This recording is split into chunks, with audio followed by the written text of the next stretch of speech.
In July 2014, British Land and Oxford Properties announced the opening of London's second tallest building, the Leadenhall Building. Standing at 222 metres high, the building is situated in the heart of the City of London. What does the Leadenhall give back to the city?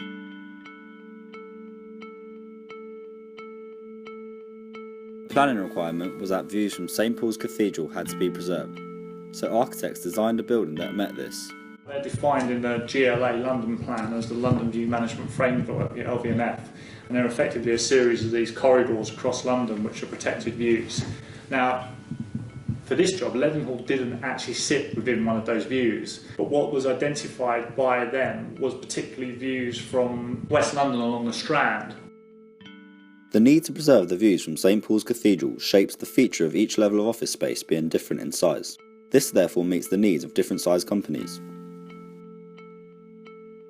As we've seen when you come into this building, we've got exposed steel, we've got framing, we've got exposed soffits, as everything is very much kind of pared down to what it needs to be. Because of the orientation of the site, there was a logic to put all of these elements to the north side of the building. What that then gives you is very large, very flexible floor plates. You've got many more options. We wouldn't be able to have a big central meeting space if we had a core there. And it also created an opportunity, like all Rogers buildings, to then have very kind of expressive, animated facades. So that's what we see in the lift bank on the north side of the building. I mean, one of the key drivers for the building is to try and minimise its plant requirement. We very much, the whole development of the triple skin system, which is basically a kind of an outer and inner glass, meant that the building has a really kind of efficient way in which when it's hot, it acts as a buffer to protect the building from overheating. It's also aided by automated blind systems, which are triggered by sensors. What that does is it just means we can have the minimum amount of plant. So it minimises that energy usage. Delivering the building in the most sustainable way as possible was an aim by the construction team.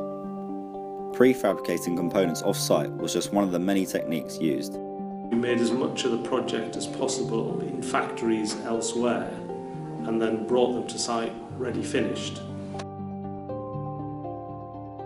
Planning also insisted that the Leadenhall should offer public space, and this came in the form of a landscaped open space below the building, which connects to St Helens Square. We should think more about the base than the apex. It's the way that a building meets the ground that is so much more important than the way that it meets the sky. The open space under the building and the new public route that runs north-south through the site so that pedestrians can actually walk under the tower itself. It's very important that the space was very porous, it was very open, it allowed pedestrians to walk through and kind of open space. And then obviously there's the linkage into the St Helens Square. The unique tapered shape can be seen from many points throughout London. It is fair to say that it plays a huge role in London's skyline.